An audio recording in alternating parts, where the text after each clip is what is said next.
3, 2, 1. Hello everyone, I am Casey Kason, and this is the History Show. Today we have a special guest here on the show. He's big, he's cool, carries a big stick around, Theodore Roosevelt.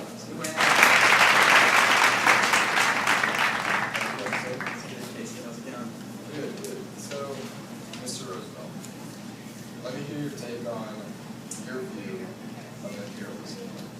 Well, we imperialized because we needed new raw materials and we had the military to imperialize, so we wanted to spread U.S. cultures and ideas around. And an example of us imperializing was when we got Hawaii for a U.S. naval base and for their good imports and exports. Alright, yeah. That's really good. Didn't you take it from the Queen? Yeah, we just basically overthrew the Queen of Hawaii, and that's how we got Hawaii. Great. Mr. Roosevelt.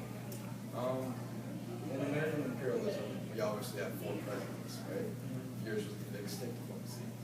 Can you tell me specifically what yours was about and how it differed from the other ones? Well, mine was the big stick diplomacy, which was basically speak softly and carry a big stick.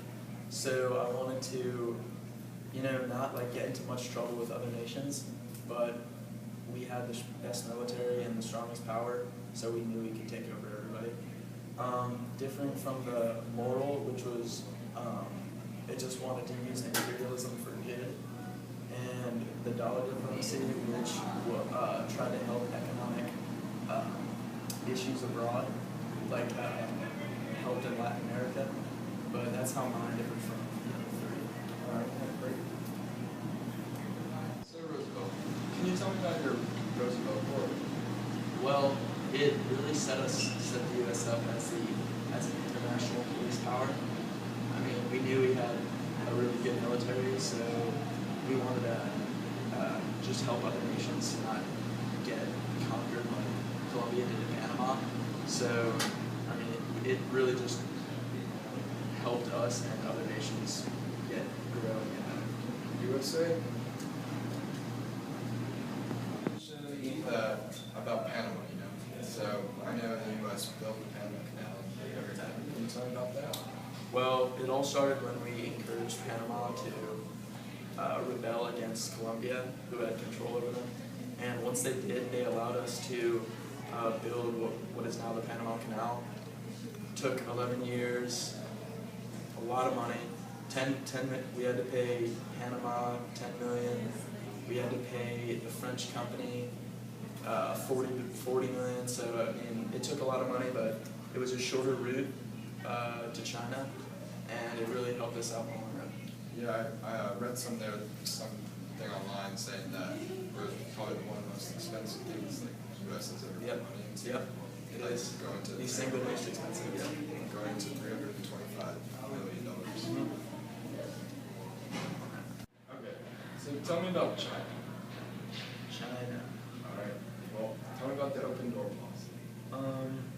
Our open door policy was where we wanted to get in the trading with China because they had really good exports that we wanted, and I mean they were classified as spheres, which a bunch of countries would go into China and they would just get a bunch of exports, and that led to the Boxer Rebellion. But I mean it really helped us because we got to get great exports, and China was cooperative with us.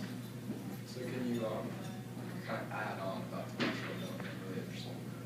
Well, pretty much people were just taking from China, and the Boxers, which were Chinese and Japanese, basically just went on a rant in China and destroyed their own towns, which cost China a bunch of money, which was really bad for China. So it just hurt China. Wraps up this part of the show, and thank you for your interview. I really appreciate that. Thanks. Yep. I was glad being on. Yep. Have a good one. All right, and here's the commercial break. Welcome back, everybody. Our next guest on the show is American publisher and news writer who was in charge of probably the biggest chain of newspaper in America. We got William Hears.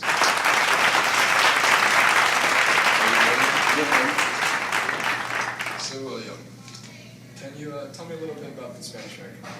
Well, the Spanish-American War, it was basically, a war between Spain and America. And it was really just a time of high tensions.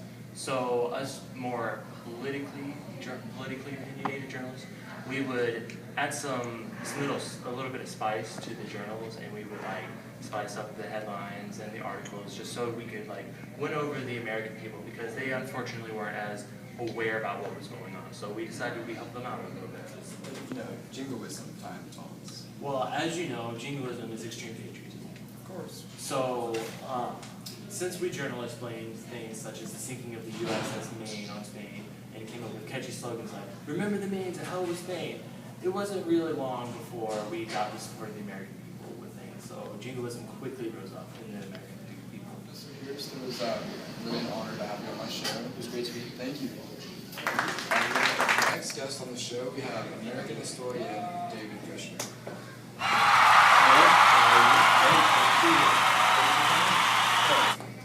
Can you tell me about the American colonies and how they tied into the Philippine War? Yeah, it's a great subject. Casey, basically, Cuba and Puerto Rico are commonwealths of the United States, which were obtained during the Spanish-American War. So, can you tell me more about the Philippines? That was purchased by the United States for approximately $20 million. Wow, that's awesome. It gets better. Due to the purchasing of the Philippines, the recently liberated Philippines, they just got independence from Spain. They were extremely agitated by their new unwanted leader, and that led to the Filipino-American War. That wraps up this part of the show. Thank you for coming to my show, Mr. Kushner. It was great to see you. Thank you. This part of the show. Catch us next week as we talk about the Progressive Era with Jacob Reese. Have a good one.